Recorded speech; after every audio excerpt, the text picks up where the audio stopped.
mobil itu kan lu lihat dari Instagram, OLX, dan semua platform-platform itu kan difoto sedemikian rupa supaya terlihat bagus. Gue sih ngomong dulu ya. Kepengen beli mobil gitu kan, nggak taunya mobil itu tergolong mobil semi-sport, sehingga pajaknya satu tahun bisa 18 juta. Dengerin tuh transmisinya, ada bunyi nggak? Kalau transmisinya bunyinya cuma ceklek normal, ya sudah gitu. Kalau transmisinya sampai gluduk, nah. Cari bengkel mobil yang tepat, ayo ke dokter mobil aja. Jujur, cepat dan juga lengkap, ayo ke dokter mobil aja. Kualitas yang terbaik, harga juga bersahabat. Percayalah, di dokter mobil pasti beres.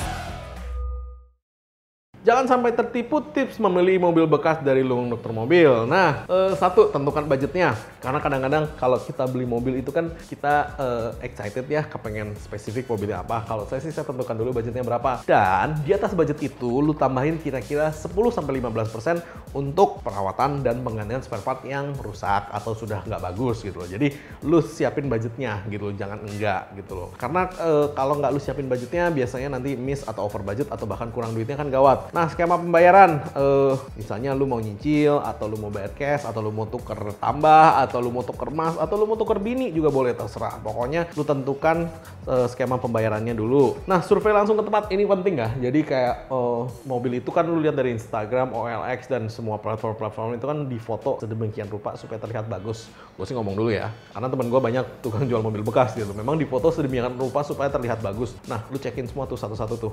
Karena ketika udah lu dateng secara langsung, lu lihat ada fisiknya, lu bisa lebih yakin gitu kan. Cek kelengkapan dokumen mobil. Nah, kelengkapan dokumen itu meliputi misalnya BPKB, STNK, ya kan, itu kalau mobilnya lokal. Kalau mobilnya luar negeri, nah itu pasti ada form-formnya lagi tuh dari sana tuh. Nah, itu ada form-formnya lagi, lu biasanya harus ikutin kalau misalkan form A, form C gitu kan, atau ada surat rilis dari bea cukainya, itu tergantung dan biasanya itu ada semua satu-satu dan mereka harus lengkapin itu sih.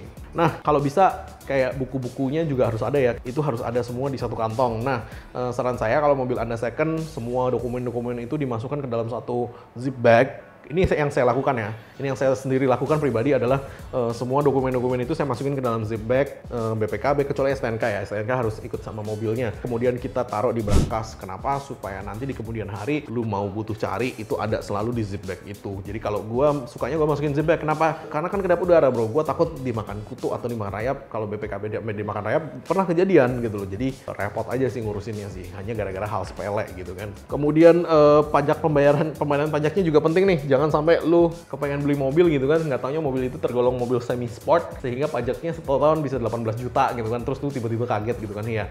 Di STNK lu butuh lihat ya, itu pajaknya per tahun berapa. Jadi kalau misalkan lu juga harus tahu nih kapan itu habisnya. Karena ketika misalkan kayak bulan-bulan hari ini nih mau ganti tahun kan, tahun depan lu udah harus bayar pajaknya nih, jatuh temponya kapan, lu harus tahu tuh. Jadi lu tahu nih pajaknya masih panjang apa pendek gitu loh. Kemudian cek fisik dan garansi resmi mobilnya. Cek fisik itu kalau Anda mungkin pribadi bisa ngecek fisik secara visual ya kan, maksudnya bodinya, interiornya itu harus mulus ya, semulus mungkin. Gua lebih penting interior sih.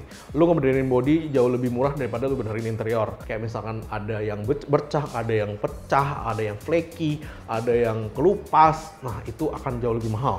Nggak percaya, dashboard nih, kalau misalkan lu beli Harrier atau Camry, itu memang sudah rentan retak dan pecah ya. Lu nggak benerin dashboardnya Harrier atau Camry, itu bisa 2-4 juta sendiri, tergantung.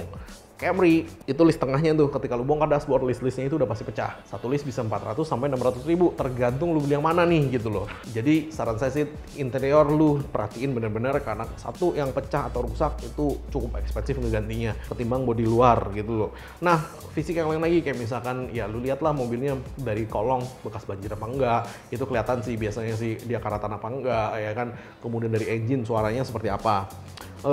Kemudian untuk suspensi mungkin Anda tidak terlalu bisa, cuman sebaiknya ketika Anda test drive itu cari jalanan yang ada polisi tidur dan ada lubang. Jangan lu hajar kenceng-kenceng ya, yang jual mobil juga akan sakit hati.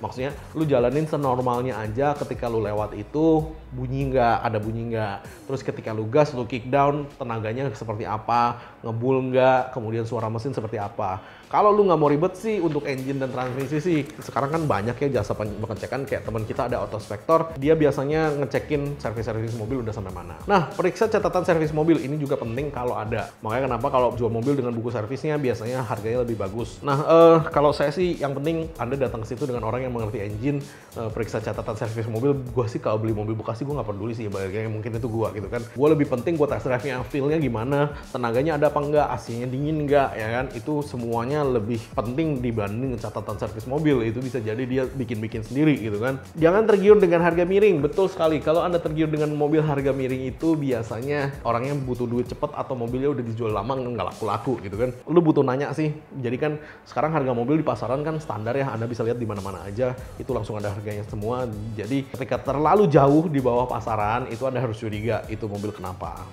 Test drive lakukan yang sepantasnya lah ya. Lu cari jalan lurus, lu cari tanjakan, lu cari jalan yang ada polisi tidur dan lubangnya, dan jangan lupa lu test drive mundur. Nah, ketika test drive dari maju ke mundur, saran saya lu buka jendela, matiin radio dan lain-lain supaya tidak mengganggu suara, dan lu dari N lu masukin ke R, lu dengerin tuh transmisinya ada bunyi nggak. Kalau transmisinya bunyinya cuma ceklek normal ya sudah gitu. Kalau transmisinya sampai gluduk, nah itu ada problem tuh gitu loh.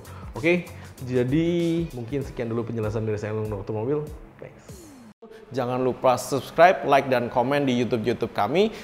Thanks.